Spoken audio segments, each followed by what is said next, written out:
Je voudrais te raconter ce qui me passe par la tête. Aujourd'hui, et même hier, il y a quelques jours, et même peut-être plus tard, je pense toujours à l'astronomie. Et je pense beaucoup aux étoiles. Et je sais que nous sommes nés au cœur des étoiles, enfin.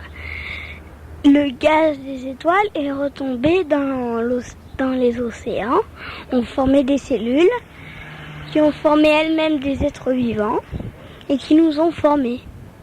Les papillons, les arbres, etc.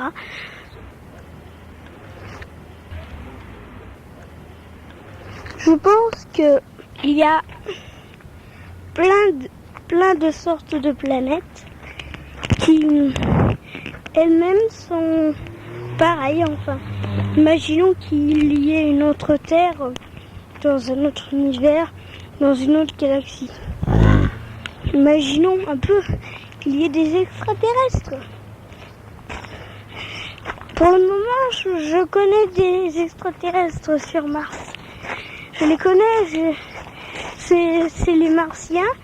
Enfin alors non, c'est des particules, des atomes de gaz et tout ça. C'est ça les êtres vivants sur Mars. Mais Mercure est la seule planète inhabitée, elle n'a même pas d'atmosphère. Elle est composée uniquement d'atomes. Les atomes, c'est des petits grains entourés d'électrons, des petits grains 20 fois plus petits. Et elle est composée uniquement de ça. Donc toutes les planètes sont habitées finalement. Et puis d'ailleurs, je m'intéresse beaucoup aussi aux insectes, aux bourdons, aux frelons, enfin, à leur comportement, comprends ? Oui, je comprends. Enfin, je m'intéresse aux étoiles qui naissent, qui s'appellent des proto-étoiles. Qui sont en fait des étoiles avec des disques, avec des jets autour. Enfin, en haut et en bas.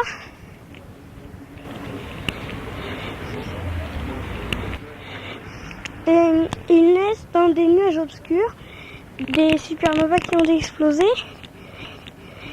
Et d'abord les nuages obscurs, il y a les nébulosités obscures, enfin la nébuleuse obscure qui cache la lumière.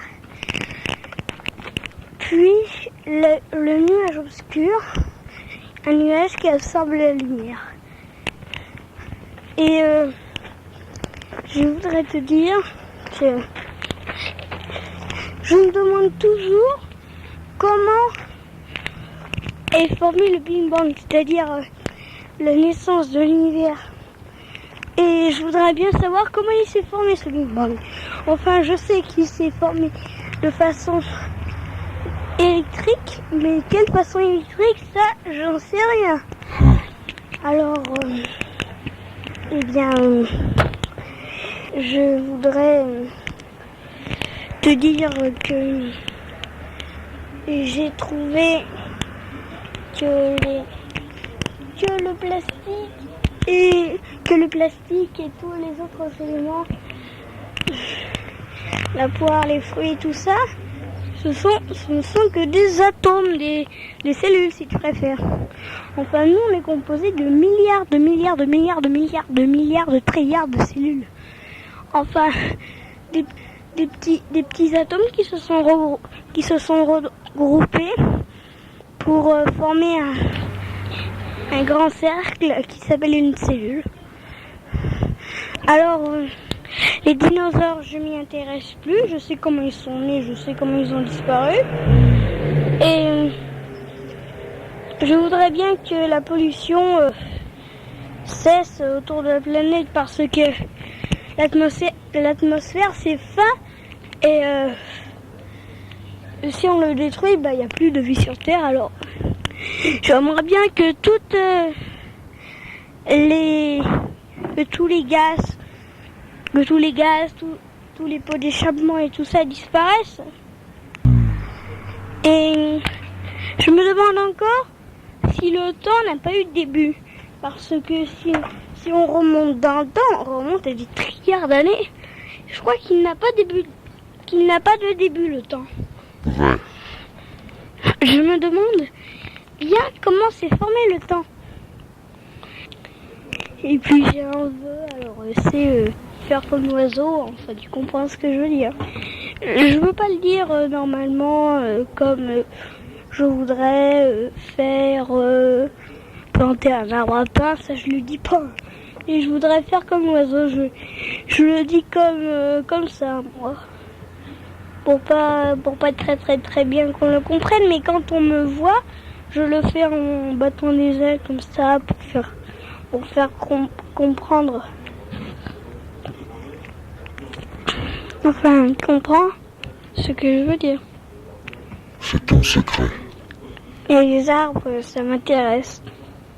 Et Geoffrey, il a dit que les arbres, ils sont réguliers. En fait, c'est pas vrai, hein. Mon prénom, il est pas régulier, hein. Et puis, je vois pas une feuille et ensuite une autre feuille régulière. Hein. La nature, elle est pas régulière. Alors, c'est pour ça qu'on est rentré là-dedans. On dit pas, cet arbre, il est régulier, hein. Un arbre, c'est pas régulier. Et la terre, on voit pas deux Afriques, l'une en face de l'autre. Ça se fait pas, ça se voit pas, ça. Et puis on voit pas deux galaxies Andromède. Et la galaxie Andromède, elle est très volumineuse. Et il n'y en a pas deux. Et elle est pas régulière. Notre galaxie, par exemple, elle n'est pas régulière. Par exemple, la Terre, elle fait un tour irrégulier. Parce que ça tourne. Mais ça tourne aussi dans un sens, puis dans un autre. Elle fait un rond qui est toujours en train de tourner autour d'un rond, qui tourne toujours autour d'un rond, qui est toujours en train de tourner autour encore d'un rond, qui est encore en train de tourner autour d'un rond. Enfin, c'est le rond universel comme j'appelle. Et je pense qu'un jour on le découvrira, ce rond universel. Enfin, je pense que le rond universel il n'existe pas vraiment. En fait, je crois que c'est un truc, je sais pas comment ça s'appelle. Et enfin, l'astronomie, ça m'intéresse bien. Et je voudrais aller aussi vite que la lumière, à 300 000 km par seconde. En fait, 300 000 km par seconde, c'est quand même vite et j'espère que je vais pas aller à cette vitesse avec une fusée pareille, mais j'espère que je vais pas dépasser même d'un kilomètre seconde ou 1 km/h. Je sais pas si je vais dépasser, mais en tout cas, j'espère pas le faire. Parce que si je vais plus vite, je remonte dans le temps. Et je veux pas devenir enfant dans une fusée. Hein. Je voudrais bien savoir quel est le début du temps parce que en fait, je crois qu'il n'a pas de début, ce beau temps. Enfin, le temps, je sais pas si tu as remarqué, mais il défile tout le temps. Il s'arrêtera jamais. Et voilà. Eh bien, voilà, la Terre est belle, l'univers est beau, la galaxie est belle, le soleil est beau, la nuit est belle, le jour est beau, les palmiers sont beaux et la fleur est belle, c'est tout.